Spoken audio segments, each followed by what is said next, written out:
হচ্ছে আপনার বিডিআর হত্যাকাণ্ড নিয়ে। তো সেটি সম্ভবত এখন পর্যন্ত আ আ আ আপলোড হয়নি অনলাইনে। বাট আমি জানি যে বিডিআর নিয়ে তাদের একটি বিস্তারিত আ অনুসন্ধানী প্রতিবেদন তারা আজকে প্রকাশ করবেন।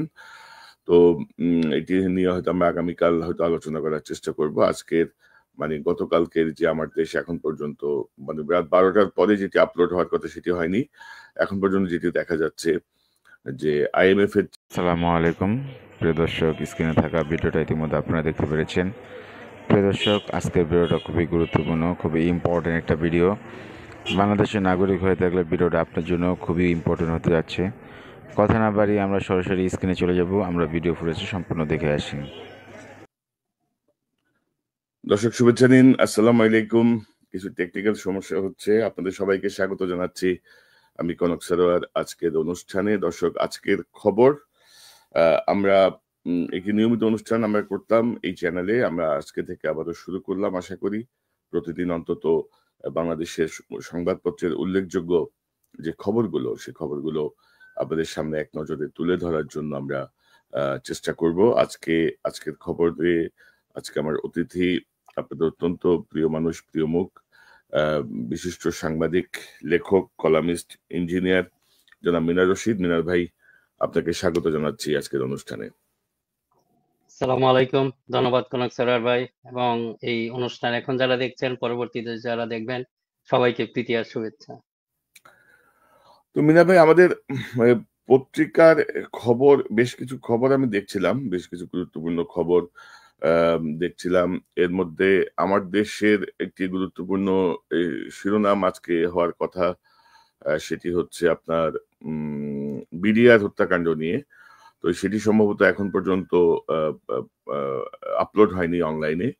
বাট আমি জানি যে বিডিআর নিয়ে তাদের একটি বিস্তারিত অনুসন্ধানী প্রতিবেদন তারা আজকে প্রকাশ করবেন। তো এটি নিয়ে হয়তো আমরা আগামীকাল হয়তো আলোচনা করার চেষ্টা করব। আজকের গতকালকের যে আমার দেশ এখন পর্যন্ত রাত ১২ টার পরে যেটি আপলোড হওয়ার কথা সেটি হয়নি। এখন পর্যন্ত যেটি দেখা যাচ্ছে যে আইএমএফ এর চাপে সরকারের গণবিরোধী সিদ্ধান্ত, প্রায় ১০০টির মতো পণ্য সেবার উপর অতিরিক্ত ভ্যাট এবং করারোপের মাধ্যমে সরকার গণবিরোধী সিদ্ধান্ত নিয়েছে বলে মনে করেন দেশের অর্থনীতিবিদ সহ সাধারণ মানুষ। আপনি জানেন যে বেশ কিছু বিষয়ে এখানে আলোচনা এসেছে, ৫ থেকে ১৫ ভাগ করারোপ করেছেন বিভিন্ন জায়গায়। তো এই বিষয়টি নিয়ে অর্থনীতিবিদ উদ্বেগ প্রকাশ করেছেন। পাশাপাশি আমরা যদি আরেকটি সংবাদের দিকে যাই, আমরা একটু দেখি দৈনিক মানব জমিনের খবর, যে আন্দোলনের রাজধানী শাহবাগ, তারা একটি রিপোর্ট করেছেন যে সকল আন্দোলনের যা কিছু হচ্ছে শাহবাগ কেন্দ্রিক। এটি নিয়ে তারা এইমাত্র একটু আগে এই রিপোর্টটি করেছেন। তারপরে বর্ধিত ভ্যাটে তীব্র প্রতিক্রিয়া, যে সংবাদটি আমরা বলছিলাম আমার দেশ থেকে, সেটি এখানে আছে।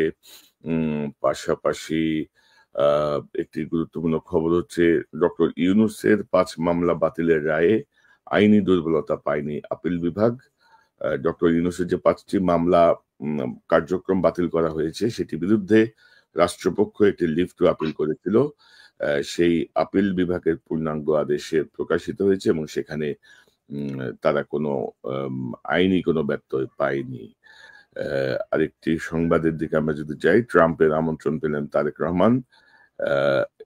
এই খবরটি হচ্ছে ন্যাশনাল প্রেয়ার ব্রেকফাস্ট অনুষ্ঠানে অংশগ্রহণের জন্য বিএনপির ভারপ্রাপ্ত চেয়ারম্যান তারেক রহমান সহ ৩ নেতাকে আমন্ত্রণ জানিয়েছে, এমনটি দাবি করা হচ্ছে। ডোনাল্ড ট্রাম্প আবেদন জানিয়েছেন। বিএনপি মিডিয়া সেলের সদস্য সাইদুল কবির খান এই তথ্য জানান। তবে পরবর্তীতে অবশ্য মার্কিন দূতাবাস থেকে একটি বিবৃতিতে বলা হয়েছে যে এটি কোনো সরকারি অনুষ্ঠান নয়। বিষয়টি নিয়ে আমরা আলোচনা করব। পাশাপাশি বেগম জিয়াকে লন্ডনে দেখতে মির্জা আব্বাস বললেন -2 ফর্মুলা অকার্যকর। এই হচ্ছে এই মানব জমিনের সংবাদ। আমরা যদি আরেকটি সংবাদের দিকে যাই, আমার মনে হয় যে আমরা আলোচনা শুরু করি, পরে আবার আমরা সংবাদের শিরোনামে আসব। তো ধরেন কিভাবে দেখছেন এই যে সার্বিক যে পরিস্থিতি যাচ্ছে, আমরা যে সংবাদগুলো দেখছি, ভ্যাট ট্যাক্স বাড়ছে, এর মধ্যে আবার একটি গুরুত্বপূর্ণ সংবাদ দেখলাম যে আমাদের বলছেন, আমাদের অর্থ উপদেষ্টা দাবি করেছেন যে আপনার আহ, অর্থ উপদেষ্টা দাবি করেছেন যে ইতিমধ্যে সরকার নাকি চুরি যাওয়া রিজার্ভ চুরির ৮০% অর্থ ফেরত আনা হয়েছে, এমন দাবি করছেন বাংলাদেশ ব্যাংকের গভর্নর। তো আমি জানি না ৮০%তে কত টাকা বা এটা কিভাবে তাই তিনি বললেন এই কথাটা, কারণ এই জাতীয় কোনো বিস্তারিত কিছু আমরা এখনো দেখছি না।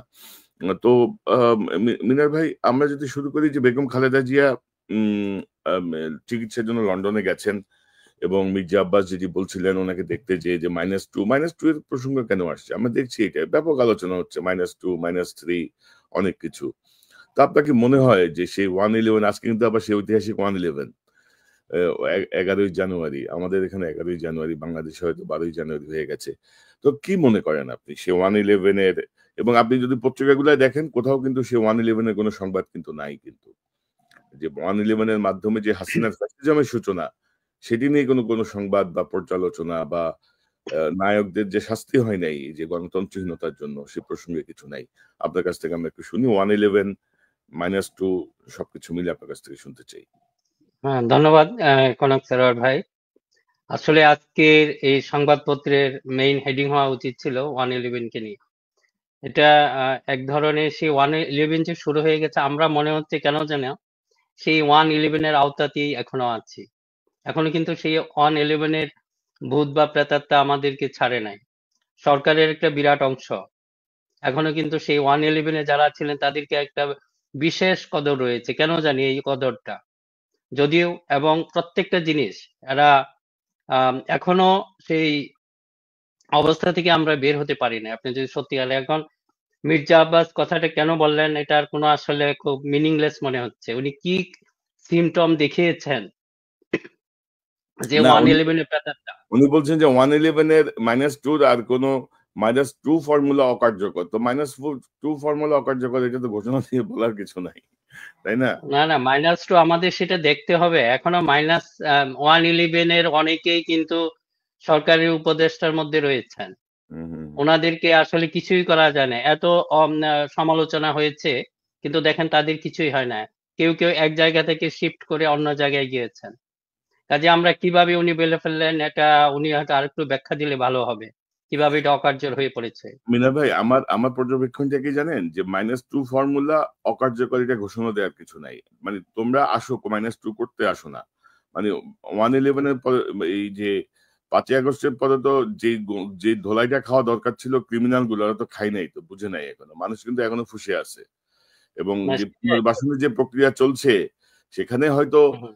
-2 -3 রাজনীতি নিয়ে নানা রকমের গেম কিন্তু চলছে। আপনি যদি দেখেন বিএনপি কে নিয়ে, জামাতকে নিয়ে, নতুন ছাত্রদের দলকে নিয়ে, আবার ছাত্ররাও দল গঠন করার আগে প্রথমে অ্যাটাক করছে প্রধানতম দল বিএনপি কে, জিয়াউর রহমানকে। সো সব মিলিয়ে মানে কি মনে হ্যাঁ, হচ্ছে আপনার? এইটা আসলে একটা ধোঁয়াশা। আপনি চতুর্দিকে, আপনি জানেন হয়তো, দেশ থেকে এসেছি।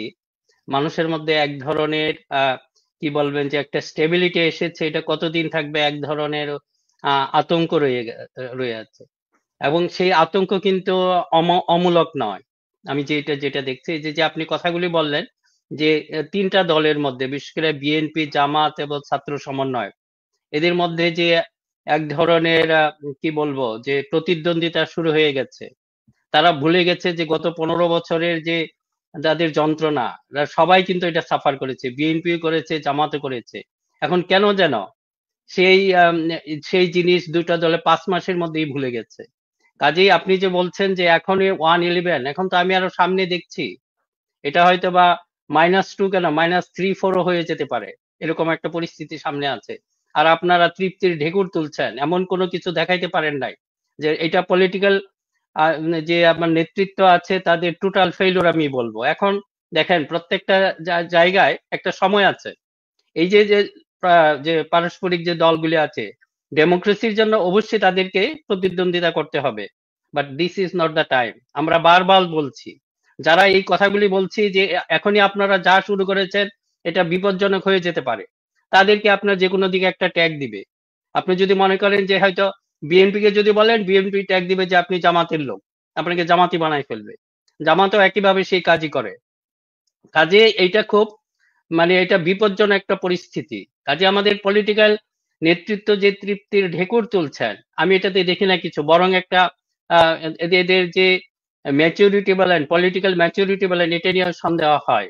ওনাদের বয়সের সাথে সাথে যে ম্যাচুরিটি আসার কথা ছিল, অনেক সময় মনে হয় সেটা আসে নাই। Sorry to say that. কাজেই সবার প্রতি এখনো অনুরোধ থাকবে, আপনারা যেটা এটা তো হয় না যে ফেসিবাদকে আমরা পরাজিত করেছি, জাস্ট তাদেরকে একটু স্পেস দিচ্ছে, একটু সময় দিচ্ছি তাদের আবার পুনরায় ফিরে আসার জন্য। কাজে এগুলো একটা মারাত্মক হবে। সকল যে রাজনৈতিক দল বা যারা আছেন সবার প্রতি একটা অনুরোধ থাকবে যে আপনারা আসলে ফেসিবাদকে প্রথমে মোকাবেলা এটা হয়েছে, আপাতত পরাজিত হয়েছে, কিন্তু এটা ফিরে আসার সমস্ত উপায় উপকরণ কিন্তু আপনারা আবার সৃষ্টি করে দিচ্ছেন। আপনি যদি দেখেন আমাদের প্রধান যে রাজনৈতিক দল দুটি আছে, দুটি দলের ভিতরে সেগুলি করে। আপনার স্বাভাবিক অবস্থা হয়, এটা নিয়ম হলো কি যে আপনি যে কোনো আপনার প্রতিদ্বন্দ্বীর তার যে দুর্বল দিকটাকে আপনি হাইলাইট করবেন। This is very much normal. এটা নিয়ে হতাশ হওয়ার কিছু নেই, বা দুঃখ প্রকাশ করার কিছু নাই, বা কোনো ধরনের আতঙ্কের কিছু নাই। কিন্তু এটা হলো টাইমিং। এখন বর্তমান যে টাইমিং এটা শুরু করেছেন, this is not the time. এই জন্য সবার প্রতি অনুরোধ থাকবে, শুধু মুখে তৃপ্তির রেকর্ড তুললে হবে না, কার্যকর কিছু কাজ করেন, যে কাজের মাধ্যমে এটা প্রতিরোধ করা যাবে। মানে -2 ফর্মুলা অকার্যকর, কিন্তু ধরেন রাজনৈতিক দলগুলো যেই ভূমিকায় আছে, চেষ্টা তো চলছে, কিন্তু আমি যেটা মনে করি যে হয়তো সম্ভব হবে না, কারণ 1/11 এর সময়কার যে পরিকল্পনা, ওই সময় জনগণের যে সম্পৃক্তি আর এখনকার সম্পৃক্তি অনেক বেশি স্ট্রং, অনেক বেশি জি। সজাগ বাংলাদেশের মানুষ। তো আপনার এই কথার প্রসঙ্গ ধরে আমি একটা সংবাদ একটু যুক্ত করতে চাই। আমাদের সম্পাদক মাহমুদুর রহমান, তিনি গতকাল একটি ময়মনসিংহে একটি অনুষ্ঠানে বলেছেন, প্রশাসনে শুদ্ধি অভিযান না চালানো সরকারের বড় ব্যর্থতা। এবং তিনি বলেছেন যে বাংলাদেশের মানুষের অধিকার রক্ষায় ঐক্যবদ্ধ থাকতে হবে, আর কেউ যেন জনগণের অধিকার যেন ছিনিয়ে নিতে না পারে, ঐক্যবদ্ধ থাকতে হবে। এবং তিনি মনে করেন যে এই যে 1/11 এর পরবর্তী সময়ে যে ফ্যাসিবাদের পতন হয়েছে, যে ফ্যাসিবাদের পতন হয়েছে তারা এত সহজে মেনে নেবে না, তাদের ষড়যন্ত্র চালিয়ে যাবে। যেটি আপনি বলছিলেন, গত ৫ মাসে আপনারা দেখেছেন হাসিনার ফ্যাসিবাদ কি শুধু তার আওয়ামী লীগের ফ্যাসিবাদ ছিল তা নয়, যারা ফ্যাসিবাদে সহায়তা করেছে কিন্তু বাংলাদেশে এখনো আছে। ফ্যাসিবাদ পালিয়ে গেছে, কিন্তু শেখ হাসিনাকে যারা ফ্যাসিবাদী শক্তিতে পরিণত করেছে তারা রয়ে গেছে। তারা এখন আওয়ামী লীগের বদলে অন্য কোনো দলের উপর সওয়ার হতে চাইবে। তো অত্যন্ত গুরুত্বপূর্ণ বক্তব্য, এবং যে বিষয়টি আমরা বিভিন্ন সময় বলেছি, জনাব মাহমুদুর রহমান আমার এই চ্যানেলেও বলেছেন, আপনিও আপনার বিভিন্ন লেখায় স্ট্যাটাসে বলেছেন যে প্রশাসন বা যারা হাসিনাকে ফ্যাসিবাদী হতে সহায়তা করলো তারা কিন্তু এখনো সবাই শপথে বহাল, বরঞ্চ অনেকে পুরস্কৃত হচ্ছেন। তো এই জায়গাটাকে আপনি কিভাবে দেখেন? কেন এমনটি হচ্ছে, বা বা মাহমুদ ভাই যেটি বলছেন এই বিষয়টিকে নিয়ে আপনি কি মনে করেন? না, মাহমুদ ভাই কিন্তু একটা চমৎকার কথা বলেছেন। এটা অনেকেই হয়তো সেটা নিবে না, যে আগে যে ফেসিবাদের কাজগুলি ছিল, ফেসিবাদের কিছু বয়ান ছিল, আমাদের কিছু পলিটিক্যাল ন্যারেটিভ ছিল। এখন দেখা যাচ্ছে আনফরচুনেটলি একটি দল, আমি সে একটি দল বলবো না, আসলে এটা দল বললে বরং ভুল হবে, সেই দলের প্রতি অবিচার করা হবে। আমরাও সেই দলকে নৈতিকভাবে সমর্থন দিই। সেই দলের কিছু অংশ মাঝে মাঝে দেখাচ্ছে অতি উৎসাহী হয়ে সেই ন্যারেটিভ গুলি ওনারা চালিয়ে যাচ্ছেন।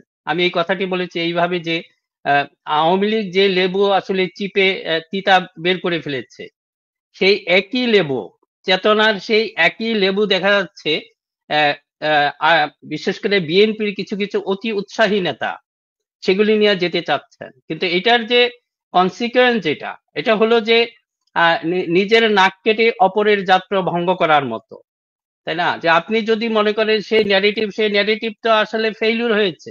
গত 50 বছরে সেই ন্যারেটিভ জাতিকে পিছিয়ে দিয়েছে, জাতিকে বিভক্ত করেছে।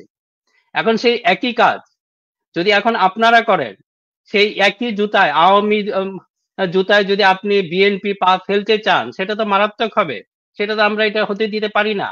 আরেকটা জিনিস হলো যে একটা আপনি খেয়াল করেন, সেটা হলো সংখ্যাগরিষ্ঠ মুসলমানের দেশ।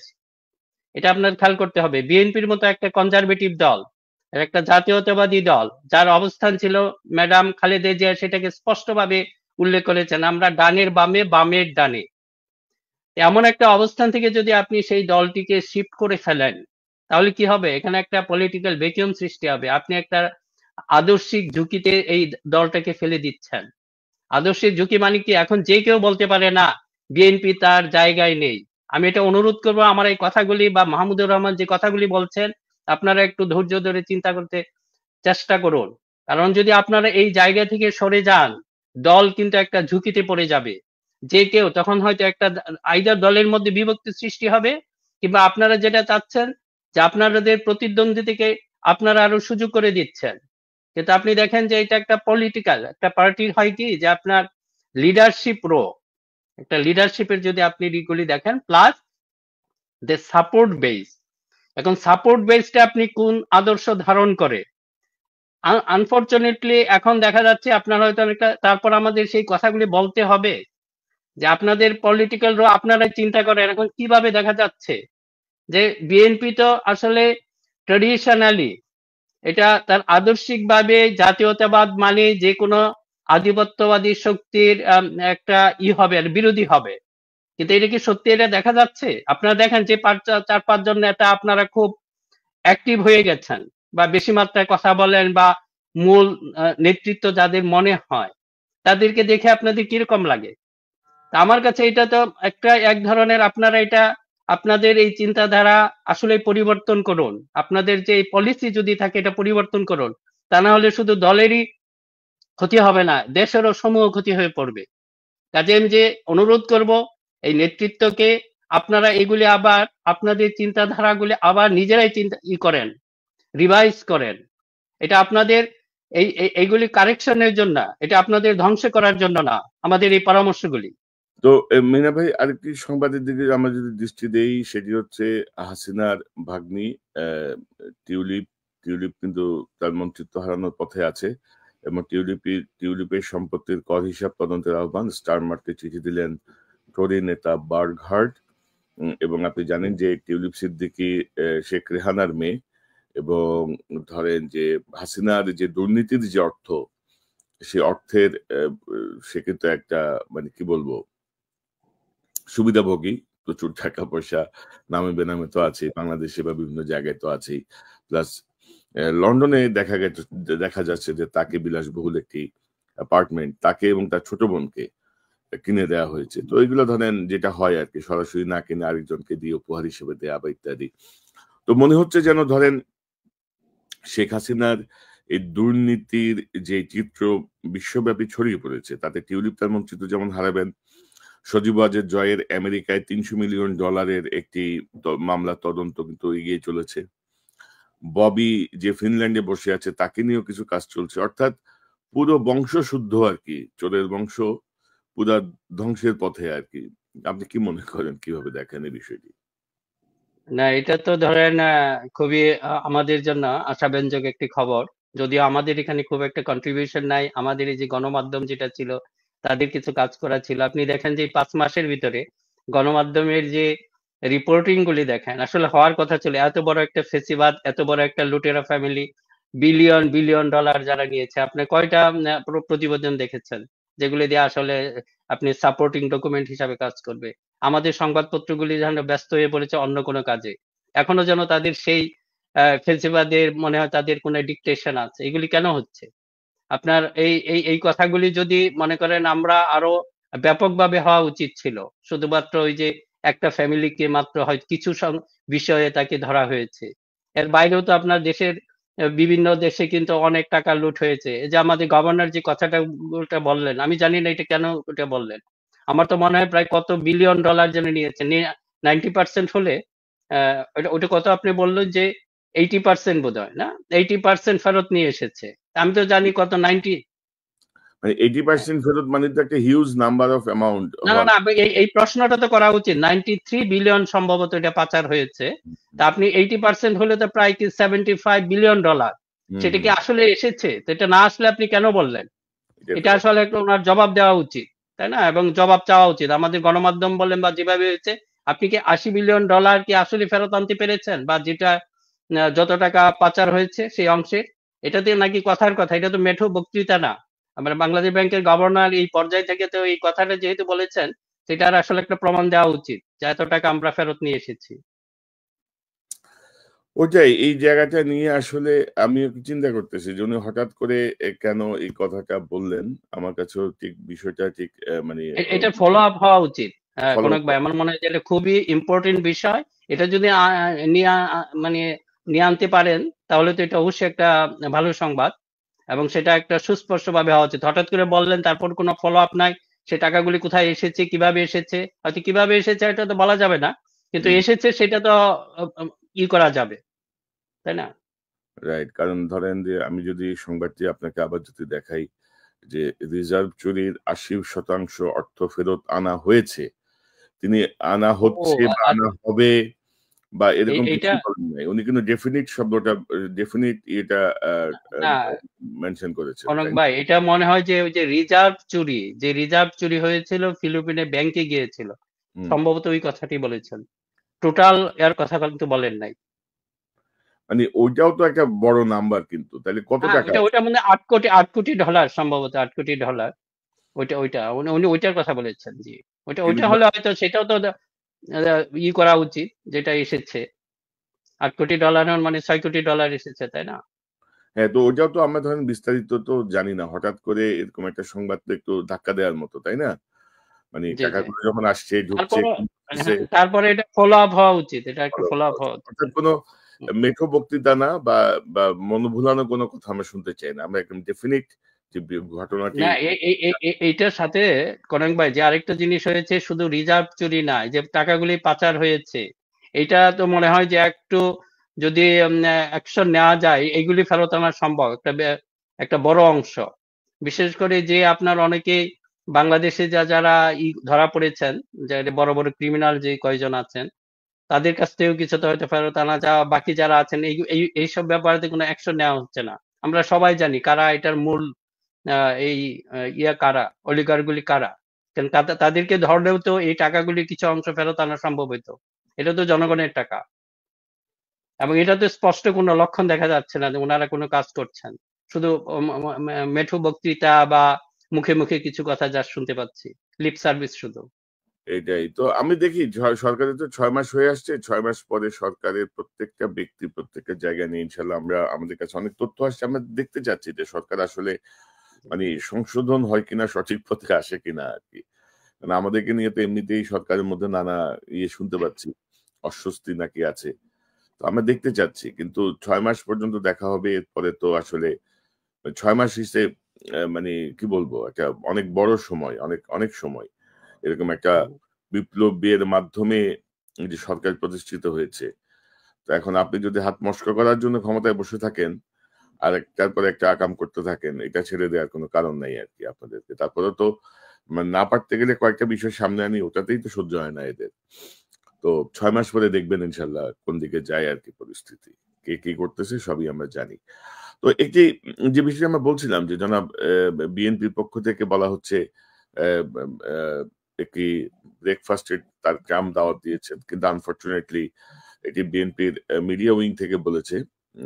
চেয়ারপারসনের মিডিয়া উইং সম্ভবত। কিন্তু আ মার্কিন দূতাবাস ঢাকার তারা একটি বিবৃতি দিয়েছে এর পরপরই যে ন্যাশনাল প্রেয়ার ব্রেকফাস্টে যুক্ত নয় মার্কিন সরকার। অর্থাৎ এই সংবাদের ভিতরে যদি আমরা যাই আমরা দেখব যে এখানে তারা বলছেন যে শনিবার ১০ জানুয়ারি গণমাধ্যমকে নিশ্চিত করে বিএনপি চেয়ারপারসনের প্রেস উইং এর সদস্য সাইদুল কবির খান বলেছেন ন্যাশনাল প্রেয়ার ব্রেকফাস্ট অনুষ্ঠানে যোগ দেওয়ার জন্য বিএনপির ভারপ্রাপ্ত চেয়ারম্যান তারেক রহমান, মহাসচিব মির্জা ফখরুল ইসলাম আলমগীর, স্থায়ী কমিটির সদস্য আমির খসরু মাহমুদ চৌধুরীকে আমন্ত্রণ জানিয়েছেন ডোনাল্ড ট্রাম্প। কিন্তু আ মার্কিন দূতাবাস থেকে বলা হয়েছে আ যে মার্কিন দূতাবাসের মুখপাত্র আশা বে বলেন, যুক্তরাষ্ট্র ন্যাশনাল প্রেয়ার ব্রেকফাস্ট নামে কোনো অনুষ্ঠানের আয়োজন করছে না। এই অনুষ্ঠানের সঙ্গে যুক্তরাষ্ট্র সরকার সম্পৃক্ত নয়। এই অনুষ্ঠানের আয়োজন বা অর্থায়নের সঙ্গে সম্পর্ক নেই মার্কিন সরকারের। ন্যাশনাল প্রেয়ার ব্রেকফাস্ট আসলে একটা ওদের অনেকটা কি বলবো? অনেকটা ঐতিহ্যবাহী অনুষ্ঠানের মতোই বহু বছর ধরে এই অনুষ্ঠানটা হয়। দেশ-বিদেশ থেকে অনেকেই যোগ দেন। কিন্তু সেটা ডোনাল্ড ট্রাম্পের ইনভাইটেশন না আর কি। তো আমার মনে হয় যে বিএনপির আরেকটু সতর্ক থাকা উচিত এই বিষয়গুলো প্রচার করার আগে। আপনি কি মনে করেন? না, এটা তো আমরা সবাই জানি যে প্রেসিডেন্ট নিজে এরকম কিছু প্রেয়ার সার্ভিস থাকে যেখানে বিভিন্ন দেশের যারা সরকার প্রধান বা তাদেরকে আসলে দাওয়াত দেওয়া হয়। কিন্তু এখানে বিরোধী দলকে এইভাবে দাওয়াত দেওয়া হয়তো কোথাও দিয়ে থাকতে পারে, কিন্তু এটা যদি আসলে শিওর না হয়ে সেটা কেন প্রচার করে? বিএনপির এটা কিন্তু প্রথম না, এর আগেও এরকম একটা আপনার এই যে 6 কংগ্রেসম্যান এই ব্যাপারে একটা সংবাদ প্রকাশ করা হয়েছিল, পরে দেখা গেছে এটা ভুয়া। আর এটা আসলে কোনো একটা জায়গা থেকে বিএনপি কে বোকা বানানোর জন্য করা হয় এবং বিএনপি সেটাতে ট্র্যাপে সেই ট্র্যাপে পা রাখেন। এই ব্যাপারে আসলে আরেকটু সতর্ক হওয়া উচিত, তা না হলে এটা তো একটা কি বলবো একটা অসম্মানজনক। এটা সম্মান বাড়ানোর জন্য করেন, সেটা ঝুঁকিটা দেখেন না। আর এইসব ব্যাপারে বিএনপির বিশেষ করে যারা বৈদেশিক শাখা, এদের আরেকটু তো এগুলি জানা উচিত এবং এই ধরনের অভিজ্ঞ মানুষকে এই সমস্ত পদে দেওয়া উচিত যারা এইসব ব্যাপারে জানেন। হঠাৎ করে কোনো একটা বুইফুর সংগঠনও তো বলতে পারে যে প্রেয়ার ব্রেকফাস্ট দিয়া এরকম হয়তো কিছু টাকা পয়সা কামানোর অনেক ধান্দা আছে। কাজে এইসব ব্যাপারে আরেকটু সতর্ক হওয়া উচিত। আমি বলবো যে এগুলি বারবার যেন একই ধরনের কাজ না ঘটে। এবং মিনার ভাই, এই বিষয়গুলো আসলে ভেরিফাই করা খুবই সহজ একটা বিষয়। খুবই সহজ, খুবই সহজ। বর্তমানে এগুলি আর যুগে সবার সঙ্গে এ যোগাযোগ করলেই বিষয়টা কি বিস্তারিত জেনে বলা উচিত। কারণ এই আমন্ত্রণ পেতেই পারেন, বাট সেটা যে একেবারে সরকারি আমন্ত্রণ বা ডোনাল্ড ট্রাম্প আমন্ত্রণ এটা জানিয়ে যেকোনো বই-ফোর মানে অনেক ধরনের ধান্দাবাজ গ্রুপ আছে, ওরাও দিতে পারে। যদিও ব্রেকফাস্ট, ন্যাশনাল প্লেয়ার ব্রেকফাস্ট কিন্তু এটা অনেক পুরাতন একটা আয়োজন, অনেক পুরাতন। কিন্তু এটা সরকারের আয়োজন না। মানে অর্থাৎ এখানকার আমন্ত্রিতরা ডোনাল্ড ট্রাম্পের অতিথি না।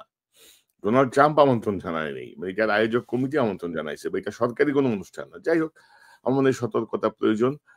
পাশাপাশি আরেকটা বিষয় আপনাকে মনোযোগ আকর্ষণ করতে চাই। আমাদের বেশ কিছু সীমান্তে আপনার উত্তেজনা চলছে। আমি যেটা দেখছিলাম আ স পত্রিকায়, আ এর মধ্যে ধরেন আমি যদি দেখাই যে দহগ্রাম সীমান্তে ভারতের কাঁটাতারের বেড়া নির্মাণের চেষ্টা, আ এটি নিয়ে একটা উম উম উত্তেজনা চলছে। তার মধ্যে চাঁপাইনবাবগঞ্জের চৌকা সীমান্তেও কিছু ঝামেলা চলছে। অর্থাৎ সীমান্তে এক ধরনের আনস্টেবিলিটি আমরা দেখছি। এবং আমি দেখলাম যে বেশ কিছু বিএসএফ বোধহয় জওয়ান মারাও গেছে, এর মধ্যে গোলাগুলি হয়েছে এরকম আমি ভেরিফিকেশন পাইনি। তো কিন্তু বিষয় ওইটা না। বিষয় হচ্ছে যে আমরা আ এই জাতীয় ঘটনায় কিছু বিতর্কিত সেনা কর্মকর্তাকে দেখছি। ব্যাপক আলোচনায় চলে আসছেন তারা। তা এখন আমাদের এখান থেকে কি কোনো উস্কানি দেয়া হচ্ছে কিনা? মানে পরিস্থিতিটা আপনি জাস্ট বুঝেন যে সীমান্তে যদি একটা সংঘাত তৈরি হয় বা একটা যুদ্ধাবস্থা তৈরি হয়, মানে বাংলাদেশে জরুরি অবস্থা জারি করাটা খুবই সাধারণ একটা ব্যাপার হয়ে যাবে। যে সকল রাজনীতি, সকল কিছু বাদ এখন আমরা দেশ রক্ষা করি। আমরা সীমান্তের দিকে যাই এবং যেসব বিতর্কিত কর্মকর্তা এখন মিডিয়ার সামনে আসছেন বা বীরত্ব দেখাচ্ছেন, তাদের অতীত হচ্ছে একেবারে দুর্গন্ধময় অতীত আরকি। হাসিনার ৫ আটা কুকুর একেকটা দুর্গন্ধময় অতীত।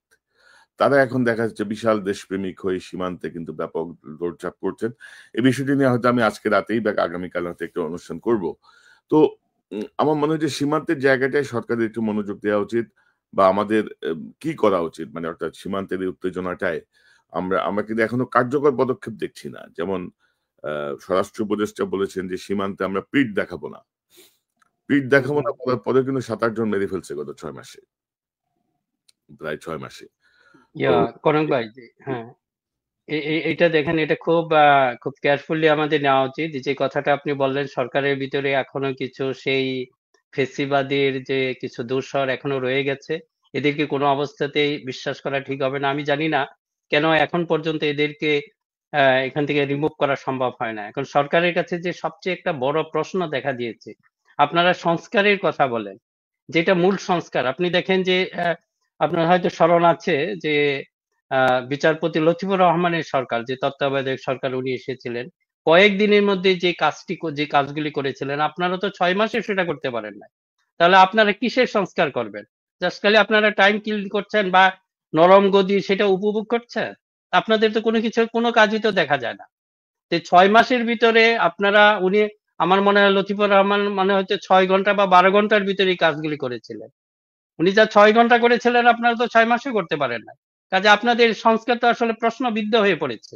কাজে এদের স্টুডেন্ট যারা রয়েছেন তাদের কাছে আমরা প্রশ্ন, এটাতে কিন্তু বলা হয় যে স্টুডেন্টদেরই সরকার, কারণ আমাদের যে প্রধান উপদেষ্টা কিন্তু বলেছেন যে স্টুডেন্টরা ওনাকে বানিয়েছে, কিন্তু দায়টা তো আপনাদের উপর পড়ছে। তা আপনারা এগুলি কি করছেন? এই প্রশ্নগুলিকে এই সবচেয়ে বড় হলো সামরিক বেসামরিক যারা চিহ্নিত সবাইকে করবেন, তো বলবেন তাহলে আমরা কয়জনকে করব? কিন্তু যাদের নামে এগুলি এত অভিযোগ রয়েছে তাদেরকে কেন সরাতে পারছেন না? আর এই আপনারা যদি সংস্কার করবেন সেটা কি বিশ্বাসযোগ্য হবে? কাজে এই একটা প্রশ্নই আপনাদেরকে রাখছি যে আপনারা যদি এই সংস্কারের কথা বলেন, এই যে বেসিক সংস্কার যেটা, এই কয়েকজন অফিসার যারা সামরিক বেসামরিক বিভিন্ন জায়গায় বসে আছেন তাদেরকে সরাতে পারলেন না। আর এই যে আপনি যে কথাটা বললেন এটা তো রিস্কি। ওরা তো করবে, ওরা তো আসলে ওদের যে ধান্দা সেটা তো আমরা জানি না, উই আর কনফিউজ। এখন যদি ওরা কিছু বলে যে হ্যাঁ উস্কিয়ে তো হয়তো আমাদেরকে একটা যুদ্ধের দিকে ঠেলে দিতে পারে, কিন্তু এদের কথায় যদি আমরা যুদ্ধ চাই তো আমরা তো মহা বিপদে পড়বো। কাজে এরা তো ন্যাশনাল সিকিউরিটি, এরা সিকিউরিটি। এখানে এখানে আমার কাছে যেসব খবরগুলো আসতেছে না, এই খবরগুলো খুবই একটু রিস্কি বাংলাদেশের জন্য এই মুহূর্তে। কারণ ধরেন অনেক রকমের গ্রুপ অনেক রকম চেষ্টা চেষ্টা করছে। এই মুহূর্তে যদি সীমান্তে যদি একটা মানে বিপর্যয়কর পরিস্থিতি তৈরি করা যায়, এবং আমি এই এই জায়গায় যারা নেতৃত্ব দিচ্ছে সেনা কর্মকর্তা বিজেপির পক্ষে, আমি দেখছি যে তারাই নিজেরাই বিতর্কিত। তাদের বিরুদ্ধে অসংখ্য অভিযোগ, অসংখ্য রকমের নির্যাতনের অভিযোগ আছে, কিলিং এর অভিযোগ আছে। তাদেরকে কিন্তু এইখানে বসিয়ে রাখা হয়েছে। সো এই জায়গাটা থেকে একটি জরুরি অবস্থা জারির পায়তারা হচ্ছে কিনা, মানে এত স্মার্ট ভাবার কোনো কারণ নেই আরকি কেউ কাউরে আরকি, বুঝছেন তো? না, ওই আপনি যেটা বললেন সেই সন্দেহ অমূলক না, সেটা অবশ্যই হতে পারে। আমাদের ওগুলি দেখতে হবে। কাজে এখন পর্যন্ত বাকি যে যারা দেশপ্রেমিক সৈনিক বা সেনা কর্মকর্তা রয়েছেন তাদের এই ব্যাপারে কিন্তু একটু ভূমিকা রাখা উচিত বা একটা চাপ ক্রিয়েট করা উচিত। এক ধরনের চাপ ক্রিয়েট হয়। আমরা দেখেছি 5ই আগস্টের আগে কিন্তু এই সেনাবাহিনী ভেতর থেকে কিন্তু একটা চাপ তৈরি হয়েছিল। এখনো হয়তো জেনারেল ওয়াকারের প্রতি ডিউ রেসপেক্ট রেখেই বলছি যে যে ওনার কিছু কাজ কিন্তু এখন পর্যন্ত খুব ক্লিয়ার হচ্ছে না যে কিসের জন্য কি এক ধরনের হয়তো বা কেউ কেউ বলে যে এত সহজে সম্ভব না, ধীরে ধীরে করতে হবে। তা আপনি আর কত সময় নিতে চান? তাই না? এটা তো একটা রিস্কের মধ্যে মানে পুরো একটা ন্যাশনাল সিকিউরিটি থ্রেট হয়ে যাচ্ছে বিষয়টা। আপনি যে কথাগুলি বললেন, আশা করি যারা এই ব্যাপারে দায়িত্বে আছেন সামরিক বেসামরিক বিভিন্ন জায়গায় তারা অ্যাকশন নিবেন, জাতিকে রক্ষা করবেন, নিজেদেরকে রক্ষা করবেন। একটা জিনিস খেয়াল রাখবেন, এই যে আপনারা যারাই মনে করতেছেন একটু মাঝামাঝি জায়গা আছে তারাও কেউ রক্ষা পাবেন না। সারা দেশ তো একটা বিপদে পড়বে, আপনারা নিজেরাও বিপদে পড়বেন। কারণ আমরা জানি না আমাদের বাইরে যারা আছে যারা হয়তো ব্যবহার করতেছে। আপনি হুম। নিজেও জানেন না আপনি কিভাবে ব্যবহৃত হচ্ছেন এদের আমাদের দুশ্মন কর্তৃক। কাজে এই ব্যাপারটা আরেকটু খুবই সিরিয়াস বিষয়। সবারই এই ব্যাপারটা আরেকটু হওয়া উচিত, সতর্ক হওয়া উচিত। না, এবং ধরেন আপনি আরেকটা বিষয় যেটা বলছিলেন যে ধরেন এই যে সরকারের বিষয়, এবং আমাদের কাছে এরকম খবরও আছে যে এই সরকারের মধ্যে একটা রিশাফল করার প্ল্যান আসছিল। কিন্তু কিছু, কিছু উপদেষ্টা গো ধরে বসেছেন যে তিনি ধরেন ৩ টা মন্ত্রণালয়ের দায়িত্বে আছেন। তিনি হুম। মন্ত্রণালয়ে থাকবেন না আরকি। বুঝছেন তো? মজা পেয়ে গেছে। বুঝছেন না? মজা না পেয়ে এইটা কাজের কনক ভাই। হচ্ছে না কিছু, ২-১ টা মন্ত্রণালয়ের বাইরে কিছু হচ্ছেও না। এরা ঘোড়ার ডিম, এরা বসে, বসে ডিম পাড়তেছে। আর কিছু বলে যে খুব জটিল। আরে ভাই, সরকার চালানো আমাদের কি অভিজ্ঞতা আছে? আমরা কি পারি? আপনার চালানো অভিজ্ঞতা না, তিনটা মন্ত্রণালয় নিয়ে বসে আছেন, এটা আসলে এরা কোনো কাজ করে না। এখন আপনি যখন কাজ করবেন না 10টা মন্ত্রণালয় দিলেই কি তা আপনি তো কাজ কিছুই করবেন না। এবং এই জন্য ওদের কনফিডেন্সটা বেড়ে গেছে, কিন্তু রিয়েলি যদি কাজ করতে হইতো তখন বুঝতো না একটা মন্ত্রণালয় চালাইতে অনেক কষ্ট হয়। কিন্তু এটা কিন্তু সহজেই করতে পারতেন। এই সরকার যেহেতু আছে, কতগুলো আছে আপনি যে কোনো দেখেন, যে কোনো সংগঠন বা অর্গানাইজেশনে যে দেখেন কাজ করে কিন্তু মাত্র 4-5 জন বসে থাকবে, কিন্তু আশেপাশে লেফট রাইট করবে 20-25 জন। তো এরকমও যদি হইতো, আপনারা যদি 5-6 জন কাজের উপদেষ্টা নিতেন তাহলে দেখতেন এই সরকার অনেকটা গতিশীল মনে হতো। এই কাজটাও তো করতে পারে। আমি জানি না আপনার কিসের, আপনাদেরকে টাকার অভাব, মানে এই 8-10 জন উপদেষ্টা যদি অতিরিক্ত নেন তাদেরকে দেওয়া যাবে না? আগে তো এটা ছিল, ভাই, তাই না? উপদেষ্টা ৮-১০ জন নিয়ে নতুন কিছু করতে পারবেন না। যে অপদার্থগুলোকে আপনারা ঢুকাইছেন এগুলো বাদ দেন আগে। এদেরকে এদেরকে তারপরেও আমি পারবেন না। কনক ভাই আমার কাছে মনে হয় তারপরে যদি মনে করেন মন্দের ভালো, যদি আপনি যেটা বলছেন সেগুলি রিমুভ করে যদি পুরা রিপ্লেস করতে পারলে সেটা ভালো। কোনো এক কারণে যদি এটা সম্ভব না হয়, অন্তত এইটাতে অ্যাড তো করতে পারে, আরো কয়েকজনকে অ্যাড করে এটার গতিশীলতা আনেন। এখন তো ভাই এগুলো আপনার আসলে আপনার কোনো কি কাজে মনে হচ্ছে হয়, না। না না, আপনার কি মনে হয় ধরেন নতুন ১০ জন উপদেষ্টা নিল, এই নতুন হুম হুম নতুন ১০ জন উপদেষ্টার কর্মক্ষমতা তো ওরাই শেষ করে দিবে। আরে ভাই আপনি ওই যে একটা জানেন না যে ২ টা ব্যাটারি, ধরেন একটা ভালো ব্যাটারির সাথে আপনি যদি একটা পুরান ব্যাটারি দেন, পুরান হুম হুম। নতুন ব্যাটারিকেও কিন্তু পুরান ব্যাটারির সমান পাওয়ারে চলে আসে কিন্তু। এই যারা না এত এইটা ৬ মাস ধরে বসে আছে তারা কি না নতুন না দশজনকে কাজ করতে দিবে ঠিক মতো মনে করেন? তারাই ল্যাং না মারবে যে, "আরে এরা তো নতুন এসে আমাদেরকে ছাড়াই দিতেছে। এদেরকে কাজ করতে দিও না।" বাঙালি না, তা- বুঝেন না? তার তারপরেও আমার কাছে যেটা মনে হয় একটা আপনি পরিবর্তন দেখবেন, এটা হয়েছে কি আপনি স্পেশাল কিছু যেটা মন্ত্রণালয়গুলি আছে যেরকম পরিবেশ, তারপরে সমাজ কল্যাণ এই টাইপের যেগুলি আছে এগুলিতে বৈশা বৈশা তোমরা এনজয় করো। তারপর স্বরাষ্ট্র, অর্থনৈতিক এইগুলি যেগুলি আসলে কাজ করতে হবে এইগুলিতে একটু পরিবর্তন আনেন। এইগুলি আনলেও মনে হয় যে কিছুটা গতিশীলতা তা ফিরে তো আসবে। মিনিমাম ১০ থেকে ১৫ টা মন্ত্রণালয়কে যোগ্য লোক বসানো উচিত। যারা কাজ করতে পারবে বা জি জি যারা জি। আসলে পরিবর্তিত পরিস্থিতিকে ধারণ করে এই জাতীয় লোকদেরকে বসানো উচিত। একটি গুরুত্বপূর্ণ সংবাদ দিয়ে আমরা অনুষ্ঠান শেষ করব। আপনি জানেন যে আমাদের শফিক রেহমান, আমাদের শফিক ভাই সিনিয়র সাংবাদিক শফিক রেহমানকে নিয়ে একটি বিতর্ক তৈরি হয়েছে। তিনি বসুন্ধরার মালিককে নিজ হাতে কেক খাইয়ে তোপের মুখী শফিক রেহমান। এই জাতীয় একটি সংবাদ সব পত্রিকাতেই আছে। সোশ্যাল মিডিয়ায় গতকাল সারাদিন ধরেই এটা নিয়ে পক্ষে বিপক্ষে নানা রকমের কথা হয়েছে।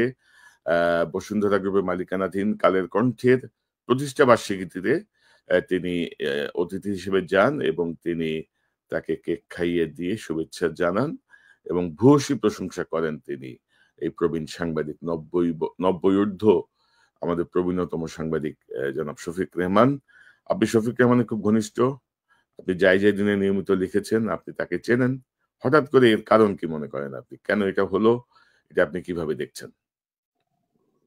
কনক ভাই, এটা আমার জন্য রিয়েলি বিব্রতকর। শফিক ভাইয়ের ব্যাপারে কোনোদিন এইরকম কথা বলতে হবে সেটা আমি আসলে কখনো কল্পনাও করি নাই। কিন্তু একটা সমস্যা হলো ভুলকে আপনার ভুলই বলতে হবে। এটা এই ব্যাপারে আমি একটা স্ট্যাটাসও দিয়েছি যে ভুল এখন শফিক রহমান ভুল করেছে বলে এটাকে আমাকে গ্লোরিফাই করার কিছু নাই। ভুল করতে পারেন, কিন্তু এই ভুলের কিছু কিন্তু বিষয়টা আমার কাছে স্পষ্ট হচ্ছে না যে শফিক ভাইকে আমরা চিনি বা আমরা আপনারা সবাই আমরা চিনি, সেই শফিক ভাইতে এই সব জিনিসগুলি করার কথা না। আপনারা হয়তো জানেন যে এই বসুন্ধরার মাধ্যমেই কিন্তু এই পত্রিকাটা শুরু হয়েছিল, ওনার যাই দিন, যে দৈনিক যাই দিন শুরু হয়েছিল। এবং আমি যতদূর জানি সেই এক সময় কোন একটা ব্যক্তিগত ব্যাপারে শফিক ভাইকে এই সুবহান সাহেব অনুরোধ করেন বা তাকে নির্দেশ দেন। উনি তখন বলেছিলেন যে না, আমার এই সাংবাদিকতাকে আমি এমন কোনো কাজে ব্যবহার করব না। এই কথা বলার পরেই কিন্তু সেটার যে ফান্ডিং যেটা বন্ধ করে দেওয়া হয় এবং উনি বিপর্যয়ে পড়েন। এটা কিন্তু সেই শফিক রহমান। সেটা দেখে এখন ব- যে এত বছর পরে এত কিছু করলেন, এত বিতর্কিত একজন ব্যক্তি, তারপরে কেন এটা উনি করলেন সেটা আমার কাছে বিস্ময়ের ব্যাপার মনে হয়। এটা হতে পারে এখন ওনার বয়স হয়ে গেছে, একটা চিন্তা করেন হি ইজ 90, হয়তো সবকিছু হয়তো স্মরণ উনার হয়তো এক সময় হয়তো যারা সাগরেদ বা যারা এগুলি ছিল আমরা জানি কে কে তাকে হয়তো ফুসলিয়ে হোক ওখানে নিয়ে গেছেন। আমার কাছে আমি শব্দটা ফুসলিয়ে বললাম, যদিও এটাতে শফিক রহমান তার দায় এটা মুক্ত হতে পারেন না। তারপরেও যদি ওখানে যাওয়ার পর হয়তো তাকে এমন কিছু শোনানো হয়েছে, কারণ এরা তো হয়েছে এই মাফিয়া যে আসলে চক্রগুলি যে দেখেন এরা কিন্তু প্রচুর সামাজিক কাজ করে। এদের যদি আপনি সাধারণ মানুষের কাছে এরা কিন্তু গড, মানে একেবারে ইয়ার তুল্য। তার মধ্যে কয়েক হাজার কেন কয়েক লাখ মানুষের আর এমপ্লয়মেন্ট ক্রিয়েট করে। এদের মসজিদ, মাদ্রাসা এবং এমন সোশ্যাল ওয়ার্ক, বিশেষ করে সাংবাদিকতার ক্ষেত্রেও আপনি যদি দেখেন সাংবাদিকতার ক্ষেত্রে ওনার কয়েকটা পত্রিকা আছে, কতগুলি সাংবাদিক ফ্যামিলি ওখানের সাথে জড়িত। সম্ভবত আমি যেটা মনে করি যে এই দিকটা চিন্তা করতে গিয়ে যে তার কুকীর্তিগুলো হয়তো বা ওই মুহূর্তে শফিক রহমান ভুলে গিয়েছিলেন, তারপরে সেটা একটা ভুল হয়েছে। আমি শফিক ভাইয়ের সাথে কাছে আমার অনুরোধ থাকবে, এখন যে কোনো সময় আপনার যে পাঠকদেরকে বা আপনার যে ভক্তদেরকে আপনি আহত করেছেন প্রত্যেকে কিন্তু খুব, আমিও তো মানে কয়েক ঘন্টা যাবত আমার স্বাভাবিক হতে একটু সময় লেগেছে, তারপর আমি স্ট্যাটাস দিয়েছি আমি কিভাবে লিখবো। দেখলাম পিনাকিও কিন্তু ওনার কিন্তু একটা দারুণ বক্ত ছিলেন, তারপর মুশফিক ফজল আনসারি বক্ত, প্রত্যেকেই আহত হয়েছেন। বিশেষ করে এই দুইজনের কথাই যদি আপনি দেখেন তাদের স্ট্যাটাস গুলি পড়ে আমি শফিক ভাইকে হয়তো অনুরোধ করব, কোনো একটা সময় ভুল করতেই পারেন, ওনার যেটা হয়তো ভুল সেটা স্বীকার করলে সেটা হয়তো ওনার আরো উদারতা হিসাবে প্রমাণিত হবে। অনেকে যেটা আছেন, হ্যাঁ কেউ কেউ হয়তো সেটাকে বেশি করে ফেলতে চাবেন যে শফিক ভাইয়ের এই ভুলটা, একবার ভুল করে ফেলেছেন দেখে এখান থেকে হয়তো ফেরত আসা যাবে না। আমি এটা মনে করি না। আমি এই আমার ভালোবাসা থেকে বা তার প্রতি আমার শ্রদ্ধা বোধ থেকেই আমি এই সুযোগটি ওনাকে দিতে চাই, যে ওনাকে দিতে চাই উনি ক্ষমা চাইতে পারেন, একটা ভুল করতেই পারে, কিন্তু উনি যদি এই উদাহরণ, আমি যা বলে ফেলেছি সেটা উনার হয়তো বা উনি দেশে ছিলেন না, সেই যে মানুষের ঘৃণার তীব্রতাটা উনি হয়তো ওইভাবে ধারণ করতে বা বুঝতে পারেন নাই। যে আপনার কথাটা শোনা যাচ্ছে না। মিনা ভাই, আমি এই একটা স্ট্যাটাস দেখাচ্ছি যে আমাদের মুশফিক ফজল আনসারীর একটা স্ট্যাটাস একটু দেখাতে চাই। তিনি কি পরিমাণ ক্ষুব্ধ হয়েছেন এই বিষয়টায়। তিনি বলছেন যে, "এমন একটি ছবি শুধু ভাবায় না, কাঁদায়ও। শফিক ভাই, আপনার যশ খ্যাতি আর বিত্ত বৈভবের কোনো কমতি নেই।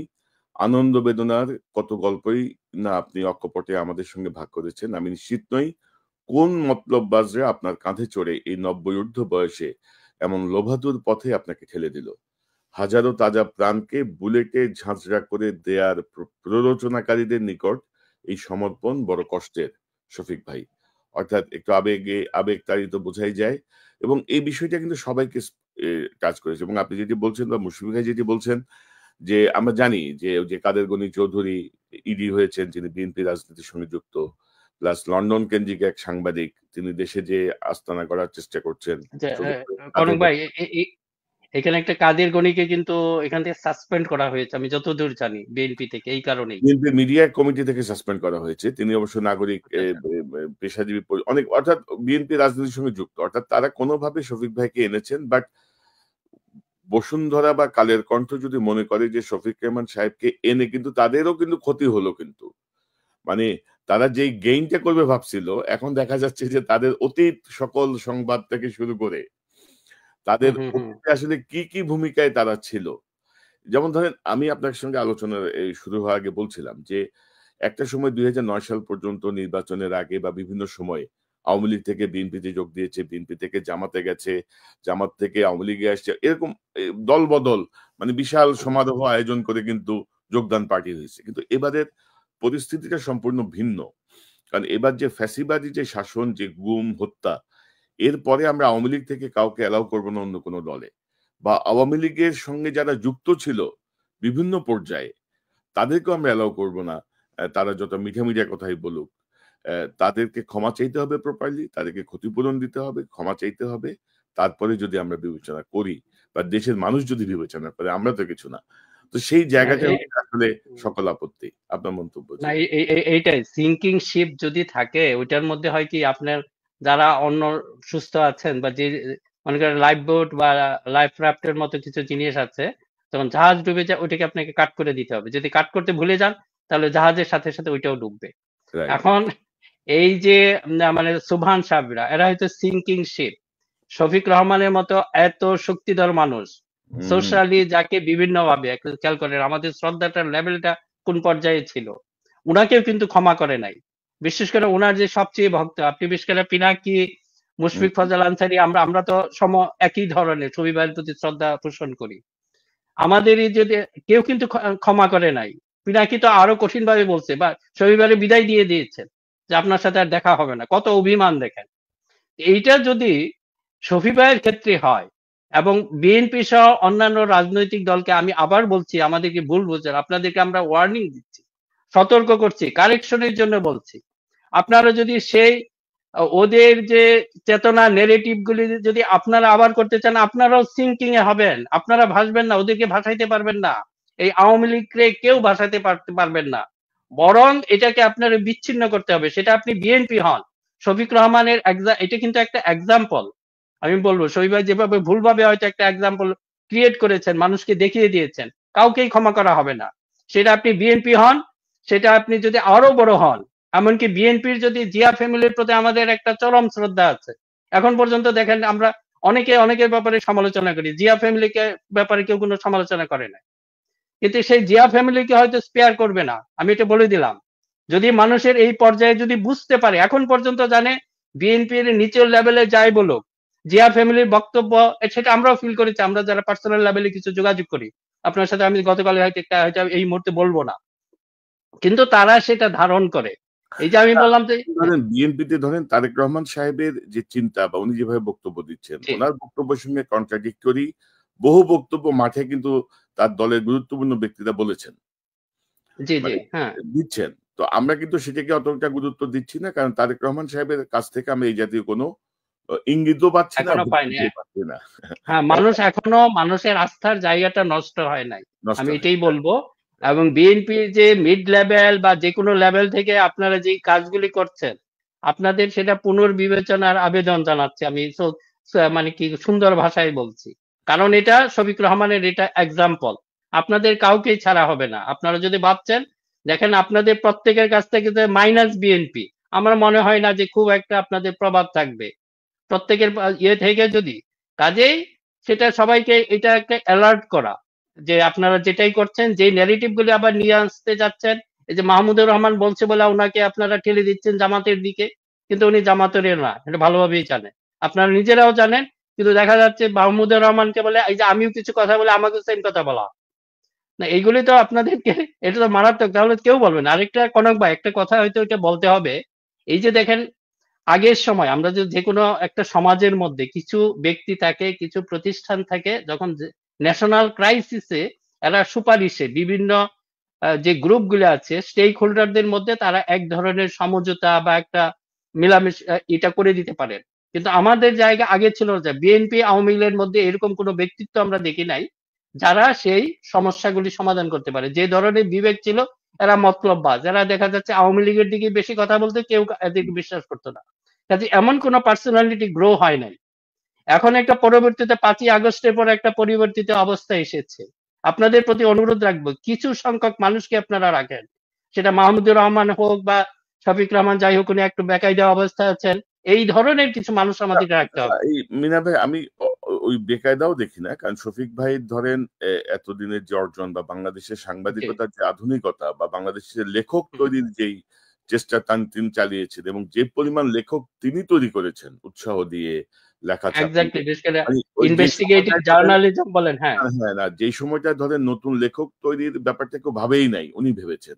মানে জি জি জি সাংবাদিকতায় মানে আন্তর্জাতিকীকরণ বা ইন্টারন্যাশনাল যে ফ্লেভার ইন করানোটা, এটা শফিক হুম হুম। রেহমানের হাতেই হয়েছে। তো বিএনপির কিছু দুষ্কৃতিকারী তাদের সুবিধার জন্য তারাই হয়তো বসুন্ধরা চেয়ারম্যানকে বলছে, "আরে ভাই শফিক রেহমান নিয়ে আসতেছি, আর কিছু হয়তো লাগবে না।" উনি কি সিম্পল মানুষ, শফিক শফিক ভাইকে রহমানকে আপনারা সবাই এবং জানেন, ভাই সিম্পল ৯০ হয়তো। ৯০ ঊর্ধ্ব ওনার বয়স।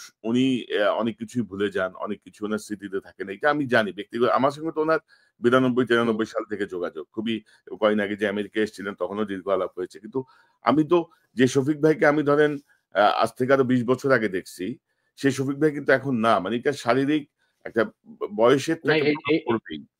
তো সেই জায়গাতে উনি যে খুবই সজ্ঞানে, খুবই উৎসাহের সঙ্গে গেছেন তাও আমি মনে করি না আরকি। তাকে এই জায়গাটা আমাদেরকে এক্সকিউজ করতে হবে।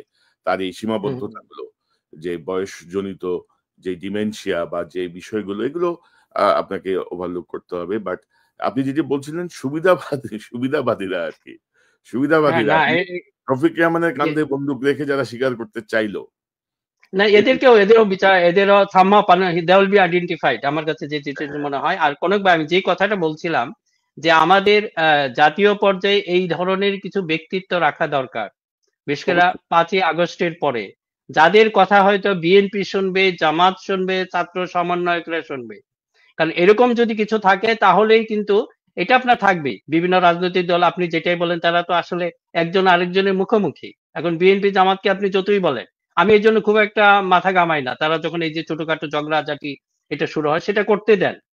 এটা করার পরে যেটা সবচেয়ে জরুরি, যেটা আমাদের এমন কিছু পার্সোনালিটি রাখতে হবে যাদেরকে আমরা সবার কাছে, তাদের অ্যাক্সেস আছে সবার কাছে। দ্যাট মিনস দে আর দা, কারো মুখের দিকে তাকিয়ে কথা বলবে না, যেটা সত্য সত্যটাই বলবে। সেটা হুম। বিএনপির ফেভারেই যাক, জামাতের ফেভারেই যাক, বা ছাত্র সমন্বয়কদের ফেভারেই যাক। কাজে আজকে আপনার এই অনুষ্ঠানের মাধ্যমে এই আবেদনটা জানাতে চাবো, এই ধরনের কিছু পার্সোনালিটি যেন আমরা তৈরি করি, আমরা যেন তাদেরকে ক্র্যাশ করে না দেই। এই যে মাহমুদুর রহমান, ওনাকে বলার সাথে সাথে জামাত করে ফেলি, কিসের জন্য করে? উনি কি জামাতের ব্যাপারে এমন কিছু বলেছে যা সত্য তাই বলে, বরং উনি সাহসী মানুষ। একইভাবে শফিকুর রহমান হতে পারতেন, বা এখনো হবেন, এখনো যদি ওনারই আছে, আরো হতে পারে। তা আপনারা এই না, ধরনের কিছু আমি পার্সোনালিটি আমি তৈরি করেন। না, আমি আপনার কথার সঙ্গে একমত, এবং আমি মনে করি যে এই কালের কণ্ঠের এই অনুষ্ঠানে যাওয়া তাতে খুব বেশি কোনো শফিক ভাইয়ের হয়তো সাময়িক একটা খারাপ লাগছে, অনেকে ক্ষুব্ধ প্রতিক্রিয়া দিচ্ছে, কিন্তু এইটাতে শফিক রেহমান যে অর্জন সেটি ক্ষতিগ্রস্ত হবে না, কারণ আমরা আমি আশা করি উনি তাড়াতাড়ি আপনি ওনার যদি একটা গত বছরের অনুষ্ঠানও দেখেন, গত বছরের এই সময়ের অনুষ্ঠানও যদি দেখেন, কালের কণ্ঠ বা বাংলাদেশ প্রতিদিন বা আওয়ামীপন্থী পত্রিকাগুলো, আপনি দেখবেন যে সবার আগে যে হাজির হয়েছে বিএনপি স্থায়ী কমিটির ৪-৫ জন সদস্য। হুম হ্যাঁ, হুম হুম। না, আমি জামাতে আজকে আপনাকে পাঠিয়েছি তো, আপনি দেখেন জামাতের অনেকেই কালের কণ্ঠের ব্যাপারে হ্যাঁ, দিয়েছেন। কিন্তু এটাও একটা বাস্তবতা, এগুলি আমার মনে হয় না যে ওই সিরাজদৌল্লাহ নাকি বলেছিলেন যে আসলে কি করব, আবার জগৎ সেঠের কাছেই যেতে হয় টাকার জন্য। এটা আসলে চরম বাস্তবতা। এটা তো জামাত প্রমাণ করেছে, বিএনপি প্রমাণ করেছে।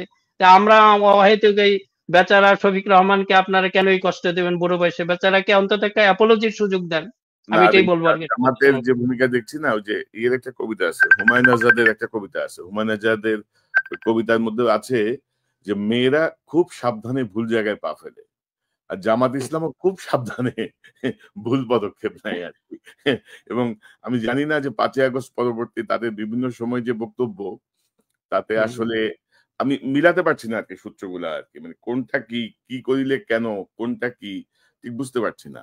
হঠাৎ করে এত ভূয়সী প্রশংসায় কেন তারা নাম দেন বসুন্ধরা গ্রুপের বা হুম। কালের কণ্ঠের, সেটাও একটা প্রশ্ন। বিএনপির সঙ্গে কেন তাদের এই টানা হেঁচড়া শুরু হইলো? শুরুটা তো জামাতের হাত দিয়ে না, হয়েছে। না, হুম। এটাই আমরা কনক ভাই, ওই জন্য যে বিএনপি হয়তো মন খারাপ করবে, কারণ আজকে বিএনপি সম্পর্কে বেশি বলেছি, কিন্তু জামাতের একই কথা। দুই ধরনের মধ্যে এক ধরনের ওরা ভুলে যাচ্ছে যে আসল শত্রু ৫ মাসের মধ্যেই। সেটা হয়তো বিএনপির ক্ষেত্রে যতটুকু প্রযোজ্য, আমরা একইভাবে বলি যে একটু এদিক সেদিক থাকলেও কমন জায়গা থেকে বললে যাতে সবাই এটারে কারেকশন হন। আমরা যেটা বলছি এটা জাতির স্বার্থে, এটা বিএনপির জন্য না, জামাতের জন্য না, সবার ভিতরেই আছে, লিমিটেশন সবারই আছে। আমরা যদি বলা শুরু করি এখন জামাতকে নিয়ে অনেক বলতে পারবো, বলা শুরু করলে বিএনপি কে নিয়ে অনেক বলা যাবে, কিন্তু আমরা সেটা বলতে চাচ্ছি না। আমরা সেটা কমন যেটা, এটা ইন্টারেস্ট জাতির, সবার যেদের কমন যেটা, এটাকে আমরা যেন এই করি, কমনটাকে, ডিফারেন্স গুলি আপাতত বাইরে রাখি। কিন্তু যে কমন স্বার্থ আছে, আজকে যদি কোনো এই জাতি আবার বিপর্যয় হয়, কারো কিন্তু থাকতে পারবে না। এই যে আপনি বলেছি আগে তো ছিলাম 13 বছর, এখন সামনে জানি না, এটা কিন্তু আপনাদের জন্য। আমরা ছাগলের ৩ নাম্বার বাচ্চা হিসাবে কিন্তু আমরাও ভিকটিম হয়ে পড়বো। আমরাও কিন্তু আপনাদের সাথে সাথে আমাদেরকে দৌড়াইতে হবে। কাজেই আপনাদের প্রতি অনুরোধ যে এমন কিছু করেন না যেটা আবার, হ্যাঁ ঝগড়াঝাটি সবকিছু করেন, কিন্তু একটা জায়গায় ওই কমন যে ইন্টারেস্ট গুলো আছে ওখানে মিলতে হবে। মানে দেশের ইন্টারেস্টে, দেশের স্বার্থে, গণতন্ত্রের স্বার্থে, আমাদের অধিকারের স্বার্থে, মানে জনগণের অধিকারের স্বার্থে কোনো ছাড় নাই। সেটা আওয়ামী লীগ হোক, বিএনপি হোক, আর জামাত জামাত। হোক। আওয়ামী লীগ তো বাদই, আওয়ামী লীগের প্রসঙ্গ এখানে আনা উচিত না, তারপর মুখ ফসকে চলে আসে আর কি। তো হুম, হুম, আওয়ামী লীগকে এই বাস্তবতা বুঝতে হবে। তাদের নেতাও আর ফিরবে না, তাদের আপাও আর ফিরবে না। তারা হয়তো হুম, অস্থিতিশীল পরিবেশ তৈরি করতে পারবে, কিন্তু ওই হুম, অ্যাকসেপ্টেবিলিটি তারা পাবে না। এটা আমার মনে হয় যে যত দ্রুত তারা বোঝে, যত তাদের বোধোদয় হয়, যত তারা জাতির কাছে ক্ষমা চায়, কৃতকর্মের জন্য ক্ষমা চায়, আমার মনে হয় ততই মঙ্গল। আ জনাব মিনার রশিদ, আপনাকে অসংখ্য ধন্যবাদ আপনার মূল্যবান অংশগ্রহণের জন্য। আপনাকে ধন্যবাদ। দর্শক, এতক্ষণ যে অনুষ্ঠান শুনলেন, নিশ্চয়ই আপনার এই আলোচনার মর্মার্থ উপলব্ধি করতে সক্ষম হবেন। আজকের খবর আমরা প্রতিদিন এই অনুষ্ঠানটি করার চেষ্টা করব। আজকে আজকেও একটু বেশি হয়ে গেল সময়। আরেকটু অল্প সময়ের মধ্যে ২০-২৫ মিনিটের মধ্যে আমরা চেষ্টা করব প্রতিদিন এই অনুষ্ঠানটি রাখতে। অন্যান্য অনুষ্ঠানের সাথে আশা করি এই চ্যানেলটি সাবস্ক্রাইব করে আমাদের পাশে থাকবেন, মেম্বারশিপ নিয়ে আমাদের পাশে থাকবেন। ভিডিওটা ইতিমধ্যে আপনারা দেখতে পেরেছেন। ভিডিওটা খুবই গুরুত্বপূর্ণ, ইম্পর্টেন্ট ছিল। ভিডিওটা ভালো লাগলে অবশ্যই আপনারা শেয়ার করে দিবেন। আপডেট ভিডিও পেতে চাইলে নয়নতাস মিডিয়াতে চোখ রাখবেন। ভালো থাকবেন, সুস্থ থাকবেন, এই বলে এখান থেকে বিদায় নিয়ে নিচ্ছি। আল্লাহ হাফেজ।